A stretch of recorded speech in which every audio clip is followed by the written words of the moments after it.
Selamat malam Bapak Ibu, Saudara-saudara yang dikasihi Tuhan.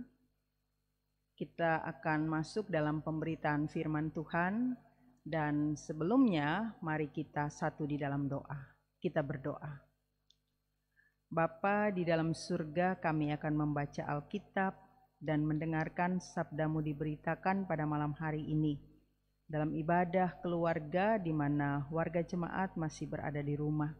Tuhan berkati kami semua supaya kami dapat mengikuti ibadah ini, memahami dengan benar pemberitaan firman Tuhan yang akan diberitakan. Inilah kami Tuhan, dalam nama Yesus kami berdoa. Amin. Mari kita semua berdiri. Kita persiapkan bacaan Alkitab, Kitab Esra pasal 8 ayat 21 sampai dengan ayatnya yang ke-23. Esra pasal 8 ayat 21 sampai 23. Kita ikuti bersama pembacaannya. Kemudian di sana di tepi sungai Ahawa itu, aku memaklumkan puasa supaya kami merendahkan diri di hadapan Allah kami dan memohon kepadanya jalan yang aman bagi kami, bagi anak-anak kami dan segala harta benda kami. Karena aku malu meminta tentara dan orang-orang berkuda kepada raja untuk mengawal kami terhadap musuh di jalan. Sebab kami telah berkata kepada raja demikian, tangan Allah kami melindungi semua orang yang mencari Dia demi keselamatan mereka. Tetapi kuasa murkanya menimpa semua orang yang meninggalkan Dia. Jadi berpuasalah kami dan memohonkan hal itu kepada Allah, dan Allah mengabulkan permohonan kami. Demikianlah pembacaan Alkitab. Berbahagialah kita yang membaca, mendengar, dan memahami kebenaran firman Tuhan untuk melakukannya dalam hidup setiap hari. Terpujilah Kristus. Hosiana. Hosiana. Hosiana, Hosiana. Silakan duduk. Bapak Ibu, saudara-saudaraku yang terkasih dalam Tuhan Yesus Kristus, bacaan kita malam hari ini Esra pasal 8 ayat 21 sampai 23 dengan tema doa puasa untuk kesejahteraan. Doa puasa untuk kesejahteraan. Saudara-saudara yang dikasihi oleh Tuhan Yesus Kristus, Esra memimpin rombongan kedua dari orang-orang Yehuda atau Israel Selatan yang dibuang ke tanah Babel. Dia memimpin mereka untuk kembali ke Yerusalem. Dan dia membawa surat tugas dari Raja Artasasta. Raja Artasasta ini adalah Raja Persia. Dan ketika orang Israel ada di pembuangan, maka pada saat Allah memulangkan mereka itu ada beberapa gelombang. Gelombang yang pertama yaitu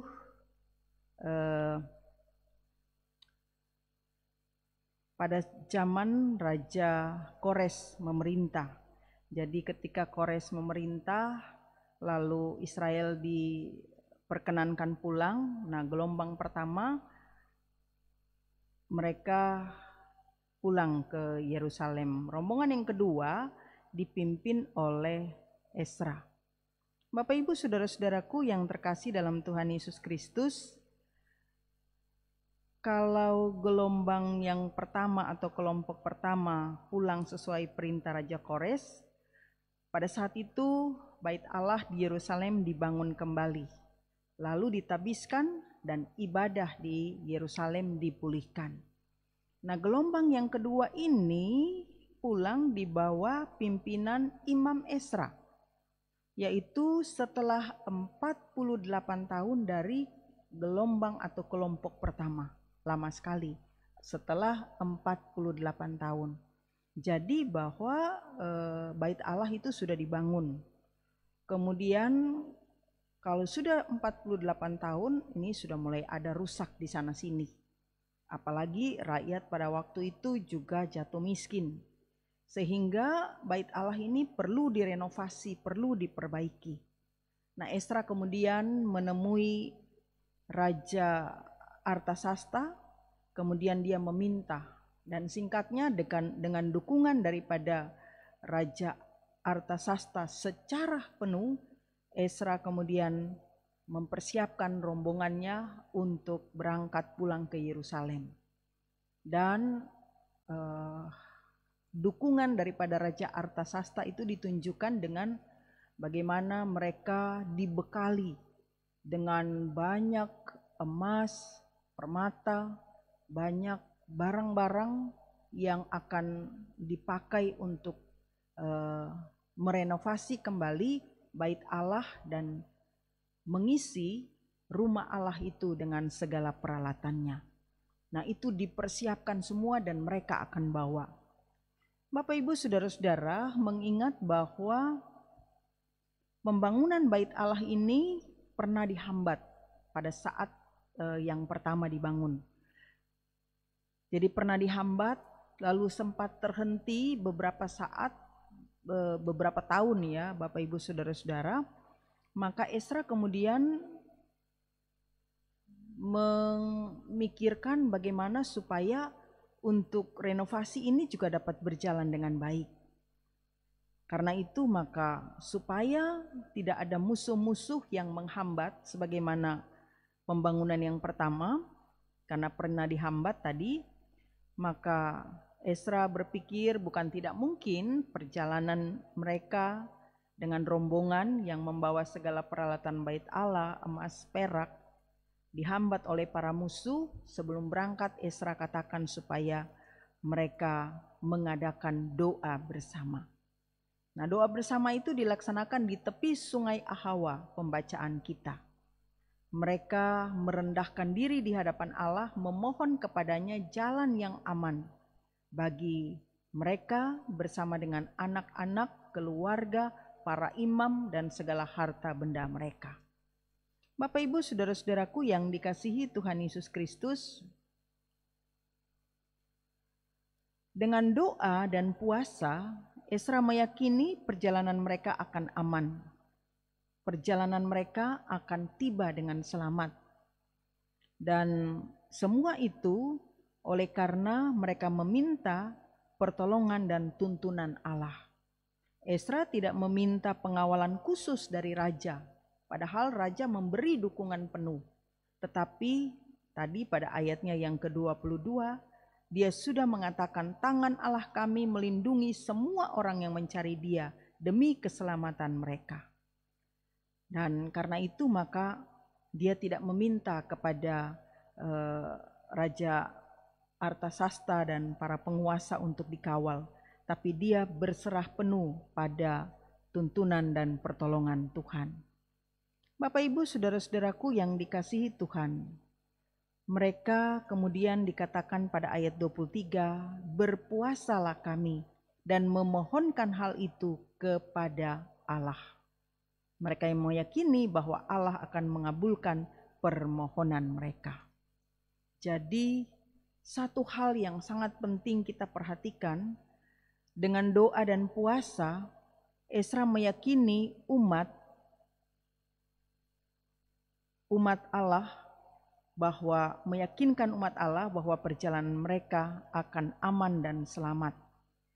Maka sebelum mereka berangkat, Esra mengumumkan supaya mari kita mengadakan doa puasa.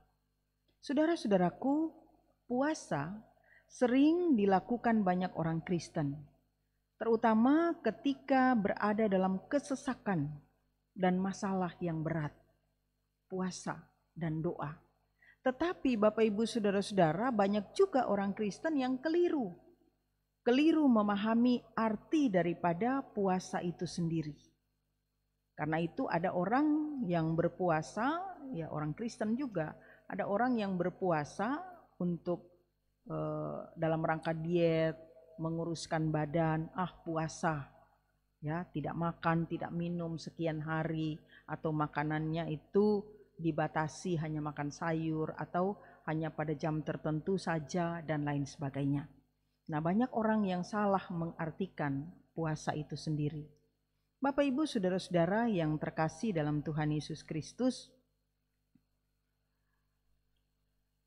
tujuan daripada berpuasa adalah untuk perkara-perkara rohani, terutama adalah merendahkan diri di hadapan Tuhan.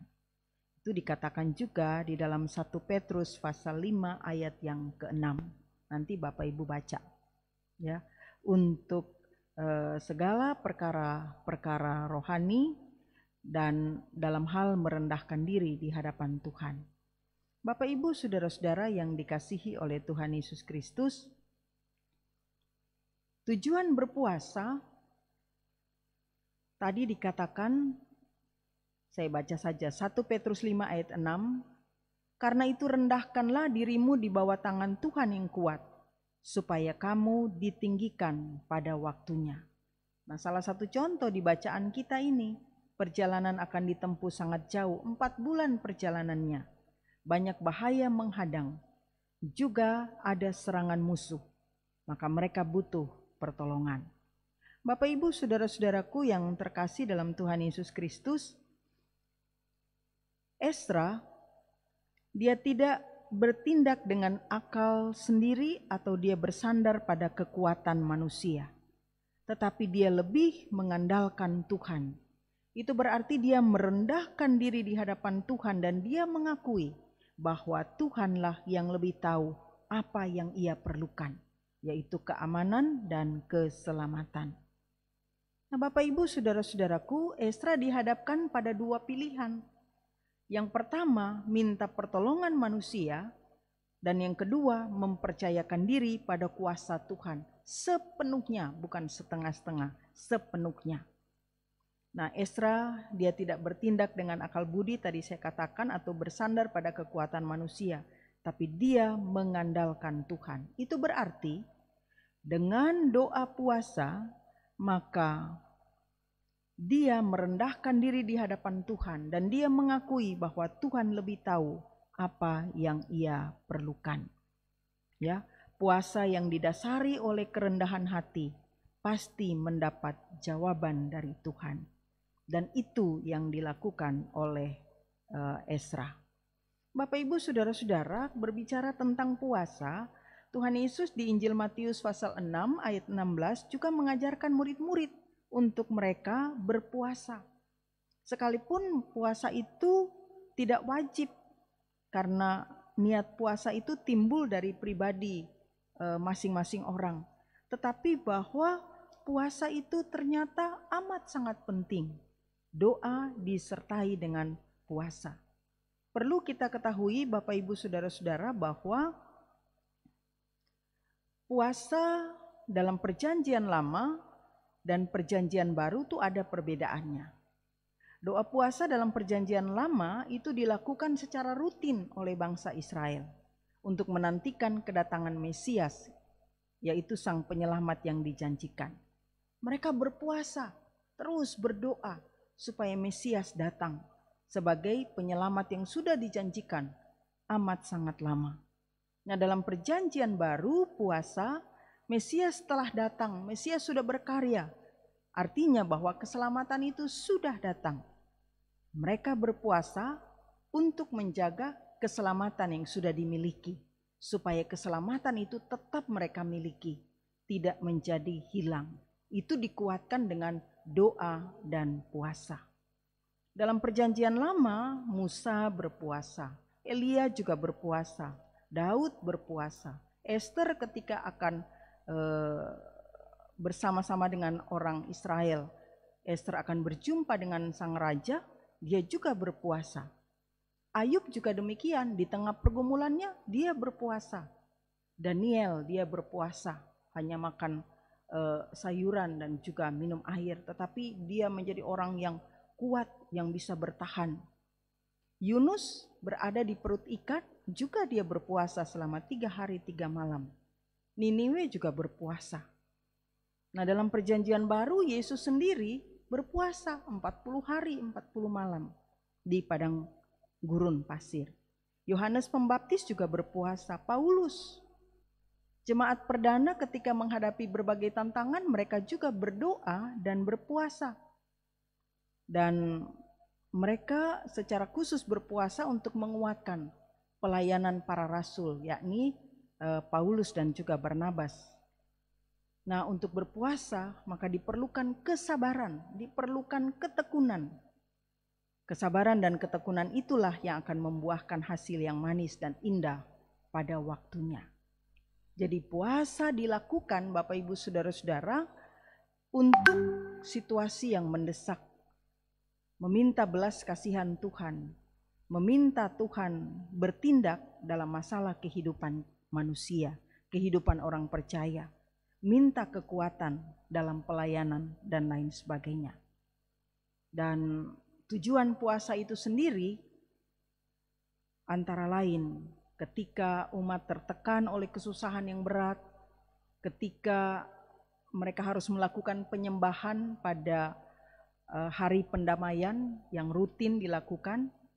Lalu puasa itu juga menunjukkan pertobatan mereka, penyesalan mereka. Puasa itu juga ketika mereka diperhadapkan dengan ancaman dan juga bahaya. Sama dengan yang dilakukan oleh Esra. Berpuasa juga merupakan cara untuk mendapatkan jawaban doa mereka. Kita melihat tadi pada ayat yang terakhir dikatakan, jadi berpuasalah kami dan memohonkan hal itu kepada Allah, dan Allah mengabulkan permohonan kami. Hanya Bapak Ibu Saudara-saudaraku, berpuasa di sini dikatakan tadi merendahkan hati, merendahkan diri. Fokus membuka belenggu-belenggu nafsu yang mengikat dan berserah penuh kepada Allah. Memohon apa yang menjadi tantangan, harapan, bahkan pergumulan yang berat. Nah, Bapak Ibu Saudara-saudaraku, itulah yang dilakukan oleh Esra di dalam pembacaan kita pada malam hari ini. Sekali lagi bahwa puasa yang didasari oleh kerendahan hati pasti mendapat jawaban Tuhan. Karena itu dikatakan, dan Allah mengabulkan permohonan kami. Bapak Ibu Saudara-saudaraku yang dikasihi oleh Tuhan Yesus Kristus, mari kita belajar dari Esra. Kita belajar dari Esra. Yang pertama,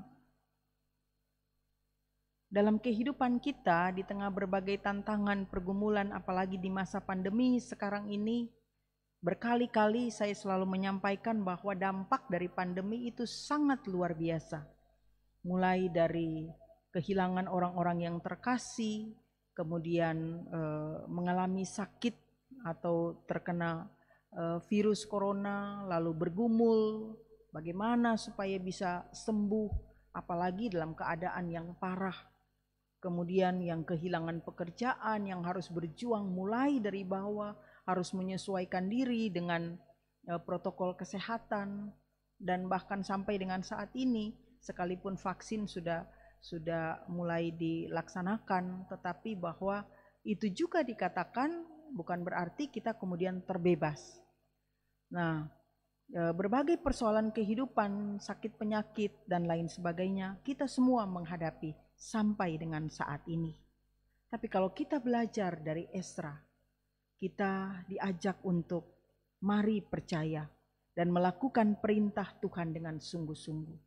Kalau kita melihat kisah Esra ini, dia bisa melalui semua persoalan, tantangan, halangan, hambatan, itu karena kuncinya satu.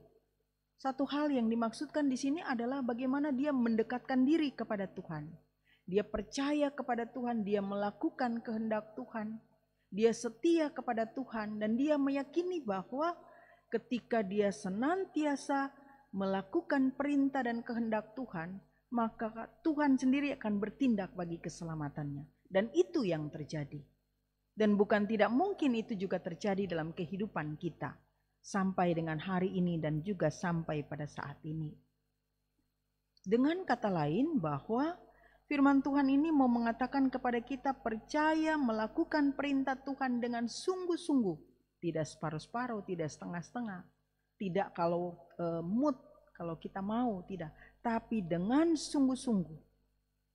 Dan itu ditampakkan lewat kita tidak bertindak menurut akal pikiran sendiri ketika menghadapi tantangan dan berbagai masalah kehidupan. Tetapi kita berserah dan mengakui kuasa kedaulatan Allah atas hidup kita sebagai orang-orang percaya.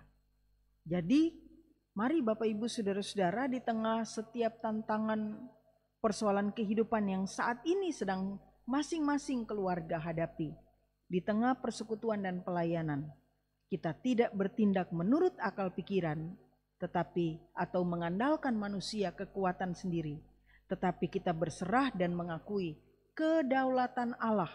Itulah yang harus terjadi berlaku dalam kehidupan kita. Kita bisa dengan cara berdoa, berpuasa, silakan. Kita bisa melakukan itu. Asal kita melakukannya dengan sungguh-sungguh, dengan benar. Dan kita juga harus ingat bahwa bukan puasa yang menentukan apa yang kita doakan itu berhasil. Ya, kita harus ingat juga, bukan puasa yang menentukan bahwa yang kita harapkan itu berhasil. Tetapi tangan Tuhan yang bertindak karena kita merendahkan hati di hadapan Tuhan. Karena kita sungguh-sungguh memohon di dalam kerendahan. Jadi sekali lagi kalau kita belajar dari Esra dan kehidupan orang Israel pada saat itu, doa puasa bagi mereka itu secara rutin dilakukan. Kalau kita sekarang tergantung dari bagaimana kita mau melakukannya. Entah doa atau puasa atau doa dan puasa di tengah-tengah berbagai tantangan dan pergumulan hidup. Tetapi bahwa kita melakukannya dengan benar. Kita merendahkan hati kita. Kita berfokus pada masalah pergumulan yang sedang kita hadapi. Kita berfokus kepada Tuhan. Dan tentu saja ketika kita berdoa dan berpuasa, kita harus melepaskan, harus meninggalkan belenggu-belenggu nafsu yang mengikat kita. Kita harus berserah penuh. Dan tadi saya katakan penekanannya bukan pada puasa, Bapak Ibu Saudara-saudara, tapi bagaimana Allah melihat kita merendahkan hati. Allah melihat kita pasrah bermohon di dalam kesungguhan.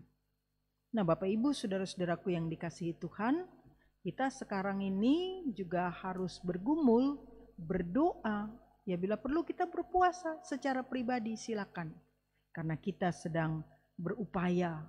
Pergumulan gereja Tuhan, gereja kita Kinasi, sertifikat tanah gereja ini sampai dengan hari ini sudah belasan tahun hilang dan kita belum memperolehnya kembali. Tapi mari kita melihat ada tangan Tuhan yang mengatur segala sesuatu. Ketika kita akan dipanggil hari ini ya, kita dipanggil, digugat lewat pengadilan Bapak Ibu Saudara-saudara, kita menghadapinya. Nah, dalam menghadapi itu, bukankah kita sudah memulainya dengan doa bersama, doa secara pribadi, kita semua selaku presbiter, pelayan-pelayan Tuhan, kita juga sebagai pengurus pelkat ya atau anggota, kita juga sebagai warga jemaat, kita yang ada di sektor-sektor PHMJ, mari kita semua tetap sehati belajar dari apa yang digumuli oleh Esra dengan percaya bahwa bermohon kepada Tuhan lewat doa, puasa, maka Allah akan mengabulkan permohonan yang kita sampaikan kepadanya. Butuh kesabaran, butuh ketekunan. Nah, mari Bapak Ibu Saudara-saudara, kita tidak tahu perjalanan pergumulan ini sampai kapan, tetapi teruslah dan tetaplah, tekunlah berdoa. Itu salah satu cara kita mendekatkan diri kepada Tuhan dan bermohon kepada Tuhan. Bapak Ibu Saudara-saudaraku, bertekunlah dalam doa atau puasa. Doa atau puasa atau doa dan puasa. Bisa 1 hari, bisa 2 hari, 3 hari, tergantung Bagaimana kita menjalaninya dengan benar? Bisa tidak makan, tidak minum, bisa hanya minum saja, bisa juga mengurangi nafsu nafsu kemarahan kita, nafsu gejolak-gejolak yang ada di hati kita. Bisa juga kita mengurangi misalnya orang merokok atau minum bukan minum minuman keras, itu memang jangan gitu ya. Tapi bahwa segala sesuatu yang bisa membelit kehidupan kita, mari kita tinggalkan itu. Dalam ketekunan kepada Tuhan, kita berserah melakukan apa yang Tuhan kehendaki dengan merendahkan hati di hadapannya. Kita doakan apa yang kita gumuli tiap-tiap saat. Amin.